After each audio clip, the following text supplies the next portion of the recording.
It's going to help with the resources and better communication. Tonight, Manitoba announces a new missing persons unit. I am honored to stand with you today in this historic signing in two nations working together for our children. Plus, 2 First Nations unite for child welfare. But the bringing back, we're hoping, will bring back that eco-balance. And bringing buffalo back to the land.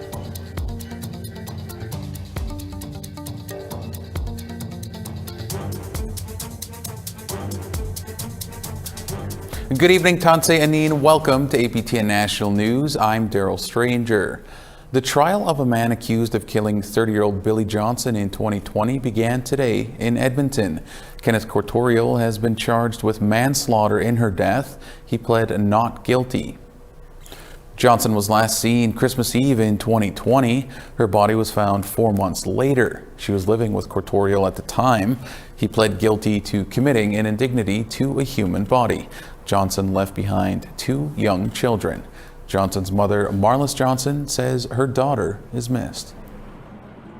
Going at it alone is even the worst, but people have rallied around me during these last 2 years. And, it's been rough. It's been really, really rough. I miss my daughter every day. I think about her every minute. Yeah, she was my baby. We grew up together. Manitoba announced a new unit dedicated to coordinate the province's missing persons cases. Sav Jonza has more. Winnipeg Police will oversee all cases of missing people in the province, according to a press conference held today in Winnipeg. MKO's MMIWG Liaison Unit Director, Heidi Spence, says the move will better assist rural and remote communities throughout the province. It's going to help with the resources and better communication to be able to give answers to the families and the loved ones of our women, girls, and to us LGBTQ people that are missing in the province. The Manitoba government announced $2.1 million in funding, and Justice Minister Kelvin Gertson said the investment will allow for a more coordinated effort between organizations in finding missing persons. Investing in this integrated unit prioritizes the well-being of Manitobans who are harmed by violence through dedicated integrated resources to investigate and address the issues such as child abuse and exploitation, human trafficking, and chronic missing persons. Gertson said in Winnipeg alone last year, there were 9,315 missing people reported. That's 25 missing persons each and every day. That's more than 1 an hour. 63% of chronic runaways were young girls. The RCMP, Winnipeg Police Services, and Child and Family Services, as well as Indigenous advocacy groups, will all have access to missing persons reports. The funds come from the province's $52 million violent crime strategy budget.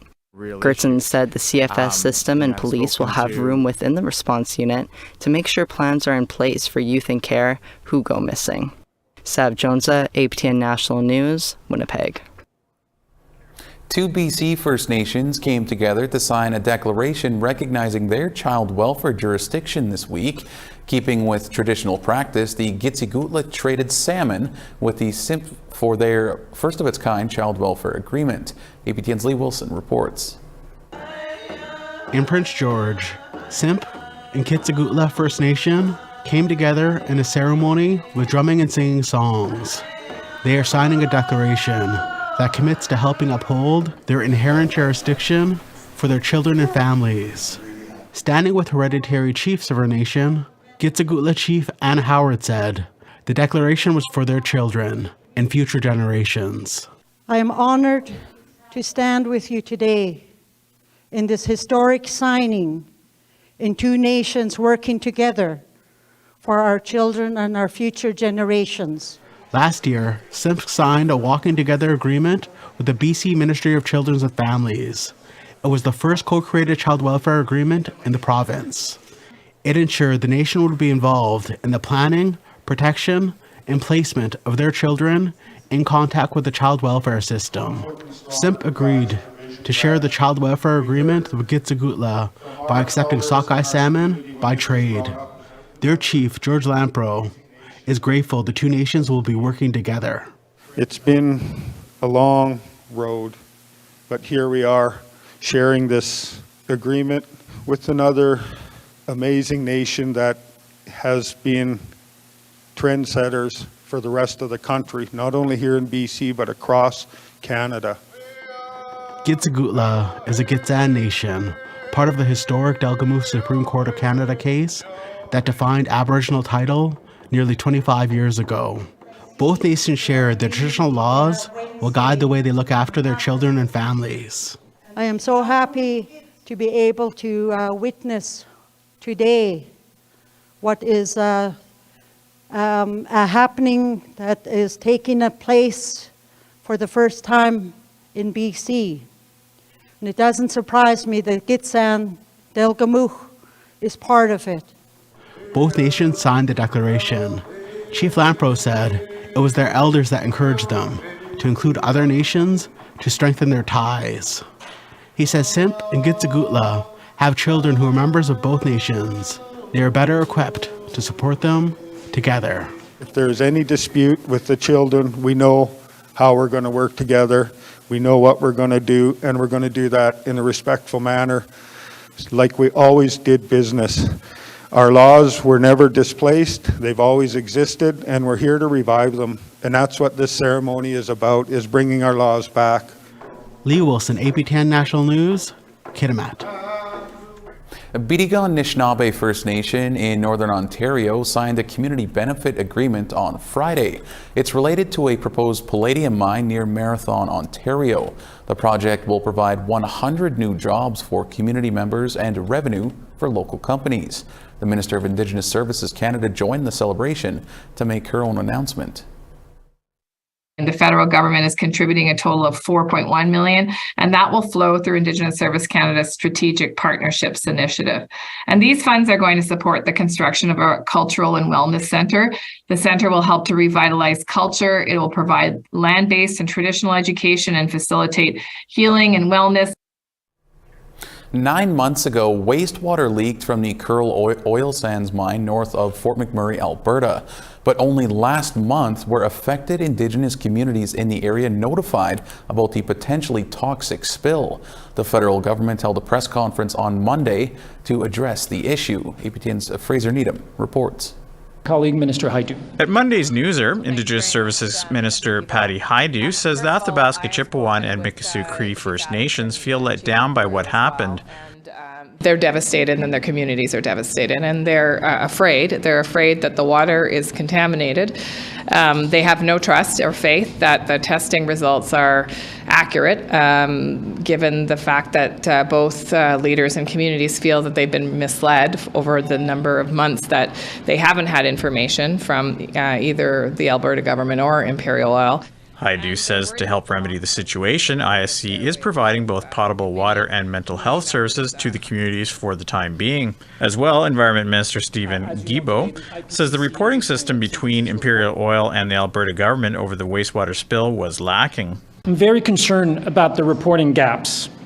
The seepage was not communicated to affected communities in a timely or appropriate way by the company or provincial regulator. This demonstrates that the system did not work in this case and needs to be examined and strengthened. Guilbeault says the federal government has proposed a joint working group between both levels of government and Indigenous communities with participation from oil companies that would give regular updates on remediation and containment plans. But he was unable to say what consequences, if any, Imperial Oil would face for failing to report the leak in a timely manner. There is an active investigation by the Enforcement Branch of Environment and Climate Change Canada, so I can't comment on the specific question you're asking. More broadly, as I said, we need to have a better system of reporting and communicating on tailing ponds and tailing pond seepage and leakages. And Haidu had this to say when asked why Imperial Oil is not responsible for any of the costs of providing communities with clean drinking water. Well, I think it would be a mistake to not do anything and fight about who's paying for what when people are scared to drink the water. So the federal government is stepping into the void, quite frankly, and providing clean water while the community is distressed about the safety of its water, and we're saving all our receipts. The Athabasca Chippewan are holding a town hall this Wednesday to discuss the emergency further. Fraser Needham, APTN National News, Ottawa. All right, we have to put a brief pause here on the news, but we'll be back shortly with more news, including a landmark year south of the border. I was hungry for something for that, and I found it through the American Indian movement. I found my spirituality.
Welcome back to APTN National News.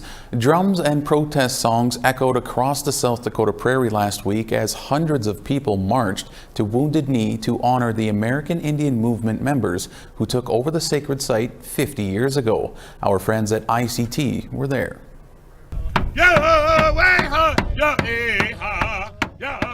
The song of the American Indian Movement mingled with eruptions of celebratory gunfire at the very place where hundreds of Lakota people were slaughtered by U.S. soldiers in 1890, and where AIM activists, including the late Carter Camp, took a stand in 1973. Today we're still here. Today we're strong because of our relatives who fought here in 73. Today we're proud to be who we are as Native people, Indigenous people of this land. I want to say Bill Means, brother of the late AIM leader Russell Means, who helped lead the occupation, reminded the crowd not to forget the 19th century massacre. There's almost 300 men, women, and children in that grave behind us. Every time we go by here, we're reminded about the United States government, what they did to our people. And so that's the reason why we resist. Then Means switched to talk about 1973 and the present. Remember, we came here for the 1868 Fort Laramie Treaty. We didn't just come here to raise hell. We had to make a statement to tell the world that Indians are still alive. This is still our land, and the Black Hills are not for sale.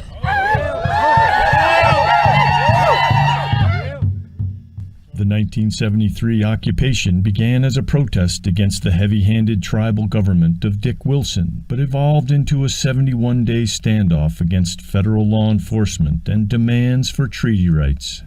In the end, at least 3 people were killed. Veterans of the occupation gathered to swap stories. I felt like the spirit, the energy brought us here, you know, me, for sure. And I was looking for something, you know, to validate ourselves, you know, our own self-searching. And in a time when it wasn't good to be Indian, in my time, you know, or my youth. And so, for better or worse, you know, I realized that you have to be who you are, you know, and you should be who you are. The federal marshals had all the high grounds, and we had bunkers and support teams down here in the middle, and trading post was over here in our security headquarters. And so it's all gone now. You know what strikes me about it is as soon as it ended, the federal people came in and they bulldozed all the main structures and buildings here. And I think they were trying to erase this out of history, that it would go away and people would forget about the massacre that happened originally and the rebellion that happened here again, because people haven't forgotten. And so coming back here, I think, is a way of rebuilding that struggle and the structures and the fight that took place here to keep the memory alive and to care for future generations. And so this is a real strong statement, I think, today, everybody being here for the 50th anniversary, the ones of us that are still around.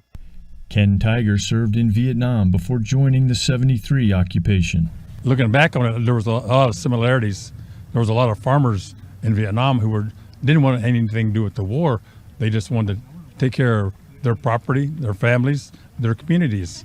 And basically, that's what the people here were trying to do too. But there's fractions within the government who were trying to take what they had, what little they had to begin with. They were trying to take it away from them. And they were trying to tell them how to live, what to do, and things like that. And that's not the way it should be. He brought a picture of himself from 73 on his phone and pointed to the spot where, back then, he dug community toilets. Willard Carlson remembers the era as a tough time for natives. There was a lot of things that was happening in Indian country everywhere, like heavy-hand police, white bartender killed a friend of mine, highway patrols took an Indian man and executed him on Highway 101, Arcata, California. And he remembers getting ready on the West Coast to join the occupation. And I went off recruiting warriors and weapons, and my mother, she had about 8 rifles she gave me from her family, or her man at that time, you know, just as long as they were operational.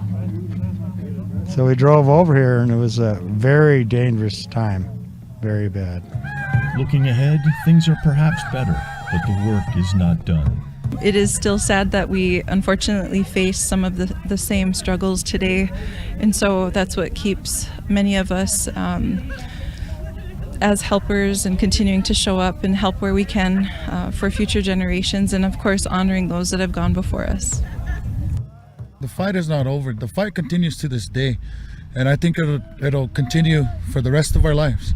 You know, generation through generation. I mean, we're still here today. 50 years later, we're still here today. You know, a lot of our people, you know, we continue to do our daily battles with, you know, the government. with, you know, the everyday life, the struggles, the different things that basically the system is basically set up for us to fail as Indigenous people. And we continue to fight that to this day and prove them wrong. And we'll continue to prove them wrong, you know, every day. In Wounded Knee, South Dakota with Shirley Snavy, Stuart Huntington, ICT News. All right, it's time to step aside one more time here. When we come back, a growing treaty aims to bring buffalo back to the land. I have heard Blackfoot elders called education the new buffalo, and I'm really moved by that comparison.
Welcome back. It's time now for our photo of the day. We received lots of St. Patrick's Day photos, so from left to right, there's Morningstar Arcand of Driftpile Cree Nation, Aiden Capoblanc living in Whitecap First Nation, Saskatchewan, 10-year-old Tessa, and on the far right, we have a mommy and daughter all wishing everyone a happy St. Patrick's Day. Thanks to all of our viewers for the wonderful pictures. Keep them coming by emailing them to share@aptn.ca. All right, now let's take a look at tomorrow's weather forecast.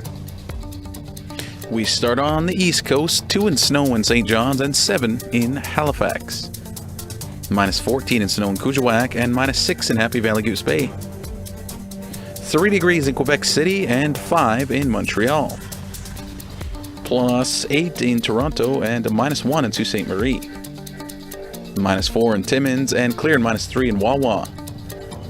Churchill is -17 and -11 in snow in Thompson. -3 in Barons River and in Winnipeg -4.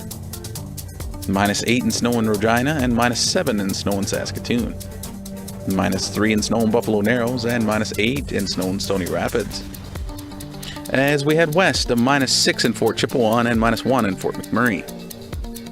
Edmonton's looking at -3 and +1 in Calgary. 12 degrees in Vancouver and 14 in Bella Coola. 6 degrees in Prince Rupert, and 2 degrees in Fort Nelson. Whitehorse is +1 and +2 in Mayo. -4 in Norman Wells, and clear and -10 in Yellowknife. -4 in Inuvik and -10 in Colville Lake. -24 in Baker Lake and -23 in Arviat. Clear and -23 in Arctic Bay, and Iqaluit is clear and -23.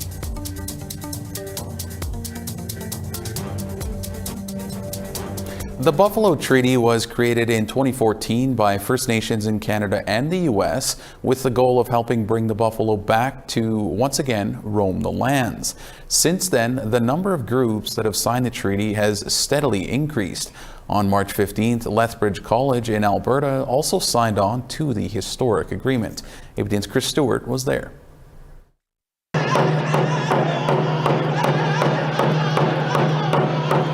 Last week, Lethbridge College celebrated their annual Stonepipe Days to celebrate their relationship with the Blackfoot people. The two-day event began with a historic signing of the Buffalo Treaty. The treaty was first signed in 2014 in Montana, USA, with 4 First Nations from Canada and 4 from the U.S. Today, nearly 50 First Nations have signed, from the north of Canada down to Texas. Signees work together to help reintroduce the buffalo to where they once roamed. Brad Donaldson is the president and CEO of Lethbridge College. I have heard Blackfoot elders called education the new buffalo, and I am really moved by that comparison. In traditional Blackfoot culture, the buffalo was used to provide almost everything a person needed: food, clothing, shelter, and community. And that is what education can do for people today. A week prior, the City of Lethbridge and the University of Lethbridge signed the treaty, becoming the first university to sign. Now, Lethbridge College is the first college to sign. Leroy Littlebear has a long resume in academics. He helped draft the treaty here in Lethbridge. He says the buffalo are a keystone species necessary to restore the environment. But the bringing back, we're hoping, will bring back that eco-balance. The environment that used to be, so that in the long run, we as humans will be able to benefit from that ecological balance and clean environment. Lowell Yellowhorn is the manager of Indigenous Services at the college. He agrees that this treaty is special. It's only right that we engage in a process to help reintroduce the buffalo. It was almost extinct at one point in its history. And the attendees received a surprise when everyone was invited to sign the treaty as a witness and become a part of history. Leroy Littlebear says that he is very optimistic of the return of the buffalo across Turtle Island. When the Blood Tribe was getting their herd from Elk Island, prior to that, we did go around to the surrounding farmers and ranchers, gave them notice that we were bringing buffalo over here. We received nothing but encouragement and, offers of cooperation and so on. And that has been our experience. Chris Stewart, APTN National News, Lethbridge, Alberta. That's all we have for you on this Monday edition of APTN National News. I'd like to give a quick little birthday shout out to my niece Liliana. Happy birthday, Lily. I'm Daryl Stranger. Thank you so much for joining us. Have a great night.